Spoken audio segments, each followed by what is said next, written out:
Ini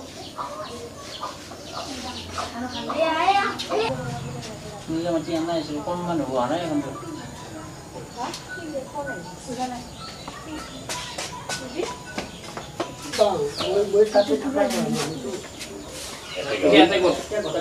Itu hormon kalau tuh.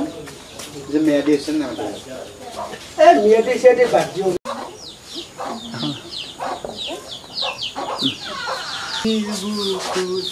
দেখা পালো তোমার ছবি ধরা দিলা গোপনে আহি হিয়া কোনত তুমি যে মোৰ শুকান মনত নিয়ৰৰে চেঁচা তোৰপাল নামি অহা ৰ'দৰে নৈ মোৰ দেহত প্ৰতিপুৱা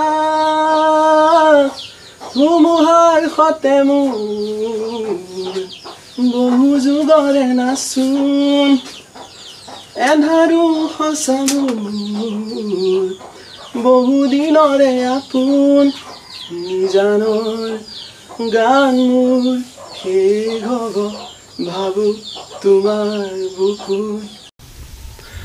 নমস্কাৰ, মোৰ নাম শ্ৰী বিজয় দাস, মোৰ ঘৰ তামোলপুৰত। প্ৰথমে এতিয়া আমাৰ মাজত জুবিন দা নাই, সেয়া কেতিয়াবা ভাবিলে সঁচাকৈ মানে কেতিয়াবা নহয় প্ৰতিটো ৰাতিত মনত পৰে, ৰাতি কেতিয়াবা অকস্মাতে মনত পৰিলে বেয়া লাগে।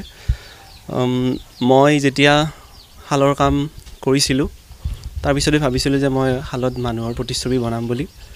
তেনেকৈ ভাবি যেতিয়া মই প্ৰথম মানুহৰ প্ৰতিকৃতি কাপোৰত বনাবলৈ আৰম্ভ কৰিছিলোঁ, তো প্ৰথম প্ৰতিকৃতিখনে মই জুবিন দাৰ বনাই উলিয়াইছিলোঁ।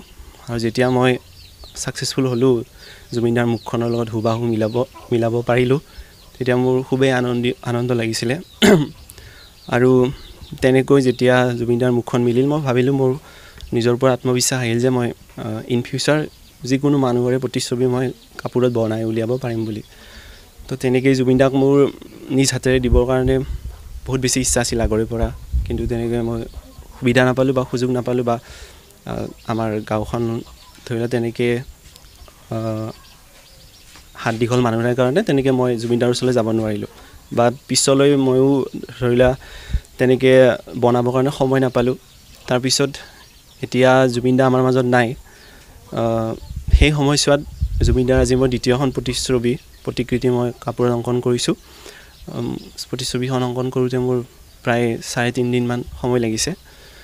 সেয়া সিমানখিনি সময়ৰ ভিতৰত মই বনাই উলিয়াইছোঁ, আৰু মই মোৰ ফালৰ পৰা মই যিমান দূৰ পাৰোঁ চেষ্টা কৰিছোঁ তেখেতৰ মুখখনৰ লগত মিলাবৰ কাৰণে। আৰু এইখিনিয়ে মোৰ ছবিখনৰ ওপৰত ক'ব লগা আছিলে।